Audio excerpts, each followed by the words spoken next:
Okay. Staying Fat for Sarah Burns, Chapter 10. All right. I find Lemry folding towels near the clothes dryer back behind the lockers. I thought that's what managers were for, I say, leaning on the long table next to the two industrial washing machines. It's therapy, she says back.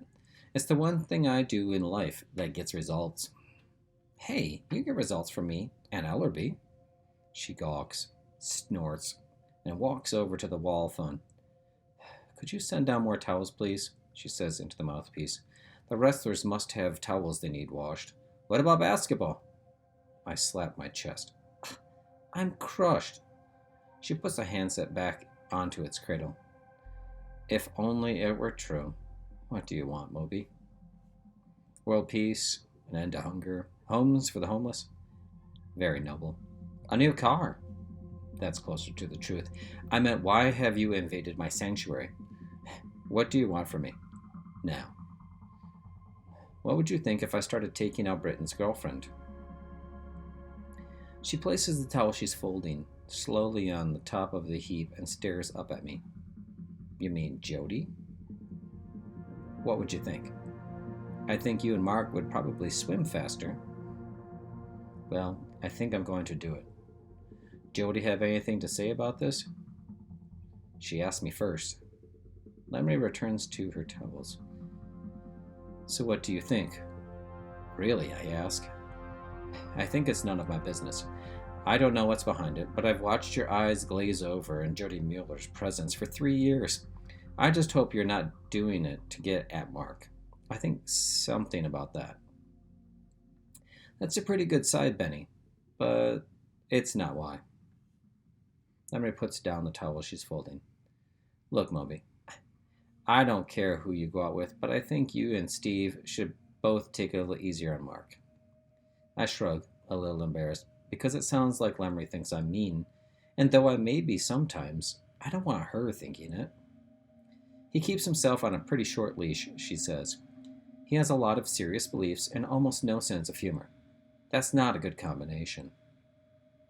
To tell the truth, Coach, if it weren't for the fact that he's a good swimmer, I'd think any leash long enough to let him out of his house was too long. I know that. I'm not asking you to go to church with him. Just don't push so hard. If you're going out with Jody Mueller, go out with her. Just do it without a lot of fanfare, okay? No fanfare. Thanks, Coach. I take the steps back up to the hall 3 at a time. Moments before the third period bell, I gaze down my row of lockers into the eyes of Mark Britton. He shows no pretense of good cheer, and I think he and Jody have talked. It's not my fault, I think. I didn't start this. How gallant. I dig into my locker, and a hand touches my shoulder. I turn slowly to face him. What do you need?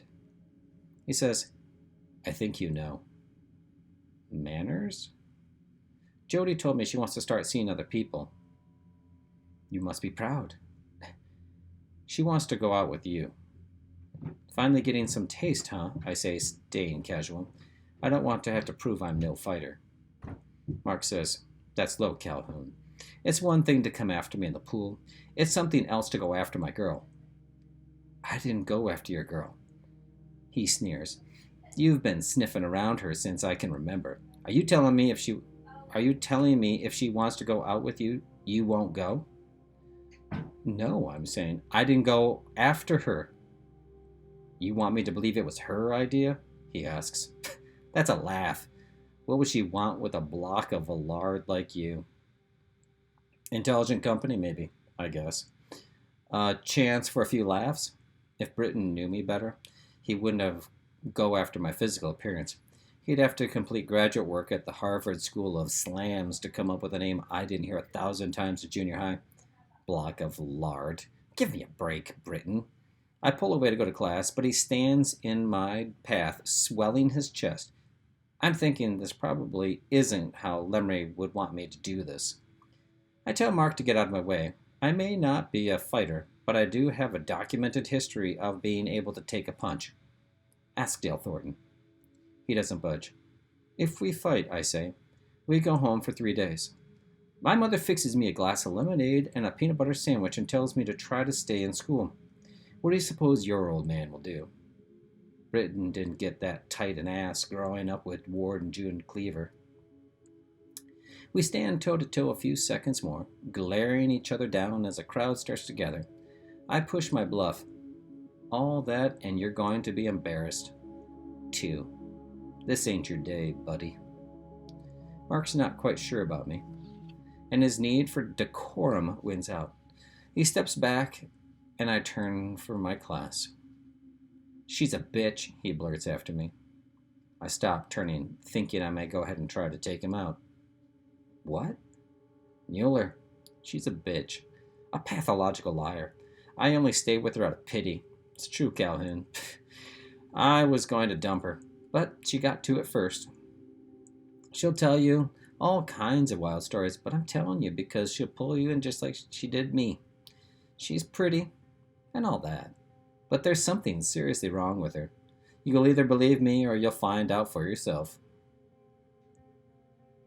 I walk back toward him, stop inches away and say, I'll find out for myself. He shrugs, his feathers all nicely back in place. Suit yourself. You should hear what she said about you already.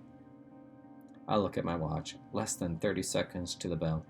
Maybe we can make it a topic for discussion in Lemry's class. My butt hits the seat with the sound of the bell. Mr. Caldwell starts into yesterday's homework in detail, but I'm not paying much attention, which is too bad because I didn't do mine, and if I went along with him, I could get it finished in time to hand in. That was a major encounter with Mark, and I'll bet it won't be the last. I've always thought Britton was about a half turn of the knob from being out of control, and he's strong. In junior high, I was afraid of him, but in junior high, I was afraid of everybody. Now I'm not sure if it was because of his size or the fact that he always looked like he could lose it at any minute. If I have to tangle with him, it'd be a toss-up. He may whip me, but he'll get hurt doing it, because I'd wage a true holy war for Jody Mueller, now that I know how he treated her. And he just showed me Trump. He's a phony. Isn't this a bit coincidental? Mom says, in response to my telling her I might be going out with Jody Mueller, and I'd appreciate it if things looked a little better around here from now on, housekeeping-wise. Carver stands in a neutral corner of the kitchen. What's that? That you're planning to go out with your worst enemy's girlfriend? Hey, listen. You've been scrapping back and forth with Mark Britton for 2 years at least. I've never heard you say one good thing about him. That comes from my unwavering commitment to the truth, I say. What's the coincidence? That when you decide to start going out with someone, you choose his girl. That could appear a bit of a low blow to someone who isn't aware of your impeccable integrity. Funny, I say. But Britton about said the same thing. Only you both got the order wrong. I didn't decide to start going out and then pick the girl. The girl picked me, and I decided to start going out. Mom nods, thinking. Are you sure she's not doing it just to get even with him for something? How do you know you're not being used? I throw up my arms. Use me. Use me. I don't know, Eric, she says. You asked for my advice, and I just think you should be a little careful. Carver comes a half step forward. May I say something? As long as you're on my side, I say. As long as you're on my side, Mom says right behind me. Carver is getting used to us. I think Moby has every right to take a chance with this girl, especially considering how long he's been attracted to her. If she's using him, it's a lesson he won't forget. If not, he's got a shot at something he's been wanting for a long time. Mom places a flat palm against her chest. Well, Ann Landers, when did you become an expert on affairs of the heart? Well, Carver says back, I was a teenager once, and anyone who can remember that is an expert, but more recently, I've had the experience of manipulating my way to being with you. Manipulating? Uh-oh, Carver's on thin ice. How have you been manipulating anything? Not in front of the boy, he says with a smile. Yes, in front of the boy, she says back. Well, who do you think sent Jack Callum out of town 3 weekends out of 4 for more than 16 months? Mom glares, looking genuinely stunned. That's right, Carver continues. And there was nothing fair about it. I was his boss. There were plenty of times I could have gone myself or sent other auditors. But you sent Jack. I sent Jack. You were ruining my romance. Carver nods. I'm liking him better all the time. Jack Callan was a jerk of colossal proportions. You were ruining my romance intentionally. Carver nods again. All this time I thought he was cream of wheat. No way. This guy is grape nuts. Jack Callan wasn't for you, he says. Mom is incensed. Truly so. Past kidding around. I guess that was for me to decide? Carver doesn't back down. What did you decide? I decided he worked away from home too much. I decided he cared more for his job than he did for me. He did care more for his job than you, Carver says. He didn't complain once when I shipped him out. But you were doing it to keep him away from me. I was doing it to let myself get closer to you. Look, the guy was a bozo. He still is. I hate to say this, but I think your head was turned a little by that body. I'll admit he has one of the best builds this side of the Mr. Olympia contest, but that body is in inverse proportion to his brain. Carver's right. Jack Callan is buff, as they say in the bodybuilding business. But he is also a poster boy for adjustos of the universe, if I ever saw one. I always wondered what you guys talked about over a candlelit dinner. Mom says, Carver, you need to know, I don't like people messing in my business behind my back. This really angers me. She is quiet a minute, thinking. In fact, this may hurt our relationship. Carver shrugs. If it does, so be it, he says. I am in love, babe. If Jack had been a decent guy, I'd have stayed clear. But you looked way too good to me to be hanging out with the likes of him. Mom still glares. It isn't easy to get under her skin, but making her look or feel tricked will do it. Anyway, Carver says, the point is that Eric and this girl Jody see something they like in each other, and they ought to look into it. They're kids. There's a lot to learn about being in a relationship. And you're about to learn it. Her tone is softer, and I can see Mom backing off her anger a bit. Though Carver's going to have to be awful nice to her for a while. What the hell? He's nice most of the time anyway. I like seeing him stand up to Mom. I wouldn't say this to her, but she can get pretty full of herself, being this big writer and all, constantly getting recognized because her picture appears next to her column in the paper. Mom makes Carver take her out for a nice dinner, which is like throwing Briar Rabbit in the briar patch. As they're leaving, she straightens him out some more, but it doesn't seem to be doing much harm. And I'm thinking there's a little piece in Mom that's glad to have someone care about her enough to get underhanded. As they disappear, I realize I haven't given Carver much of a chance. He's an okay-looking guy. Spends a little time at the gym himself. He doesn't brag himself up, and he's a real gentle when it comes to my mother. I should lay off the fact that he's intrigued by recreational vehicles, and that he sometimes wears black socks with shorts. I think I'm so used to my mom telling me relationships don't mean anything to her, that I get used to seeing her boyfriends as these one-dimensional boobs who won't be around long enough to get to know me anyway. Old Carver might be different. My mother doesn't look quite so tough when her partner doesn't buy her line. I wonder if other people use their bedrooms the same way I do. When things get packed full, like they are now for me, I retreat here. Since I was very young, Mom and I have had an agreement that my room is private as long as I don't leave anything organic here long enough to change from a solid to a liquid, giving off gases. If my clothes are within 10 feet of the washing machine on wash day, they get washed. If not, they don't, unless I wash them myself. That keeps her out of my room without an invite.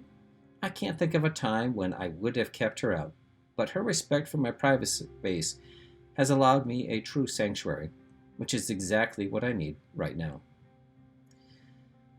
After workout this afternoon, I shot up to the psych ward to see Sarah Burns. Though we never did make contact, her dad was there, sort of hovering.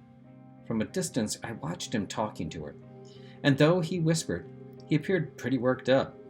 I couldn't see Sarah Burns' face, only the very still back of her head, but I'm sure she didn't respond.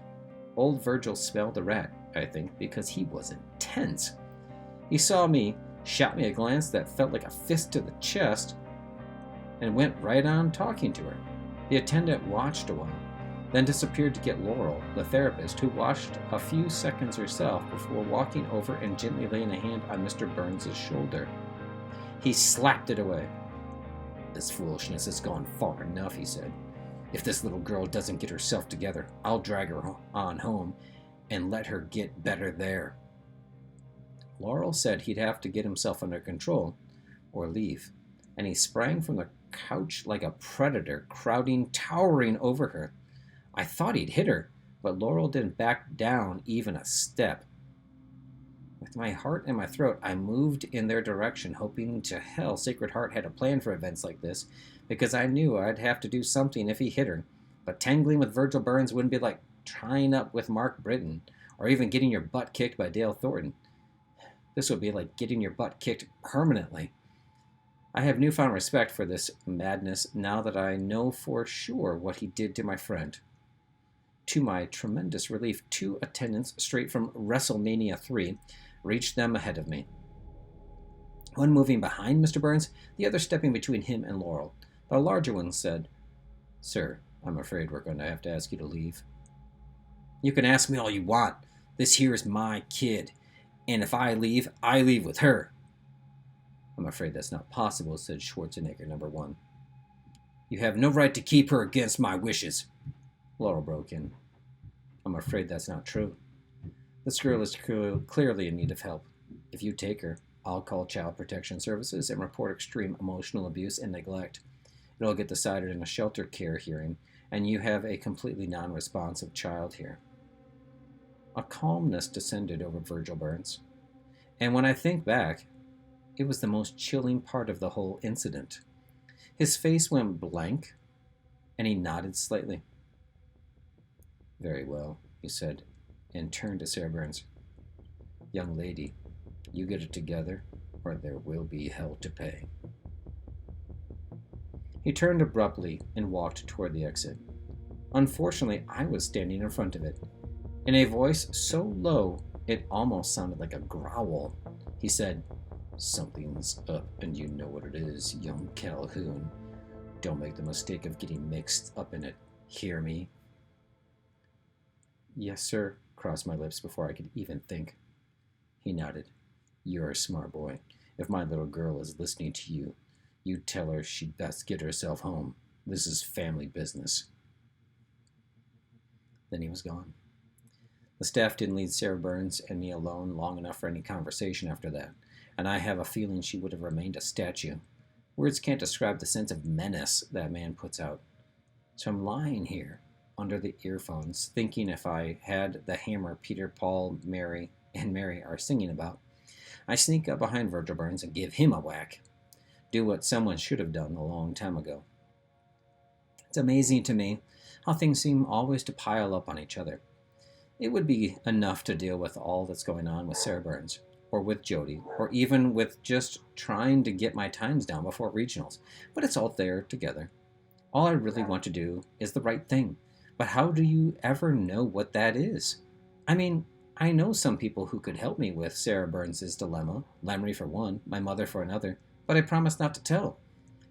So, is it right to go for help when I promised I wouldn't, or is the right thing to keep my promise? The stakes are high. You don't have to look into Virgil Burns' eyes more than a second to know that. And what about Jody? Truth is, I'm scared to death to start anything up, and not because she used to go out with Britton. It doesn't make me proud to say this, but even with all the work I've done on the shimmering nerd I once was, there is a scared little fat boy inside me who is terrified of being seen. And I think if you're going to be with somebody, you owe it to them to show yourself. High stakes there too. I think I've been afraid to admit how much I wanted to be with her until it became a possibility. Maybe I should have gone ahead and had some girlfriends I wasn't interested in. A few tune-up bouts before the main event. I hate going into this not knowing what I'm doing. Hate having to act cool when I ain't. Funny thing, this is the first time in my memory I've wished I had a dad. It pisses me off that mine left.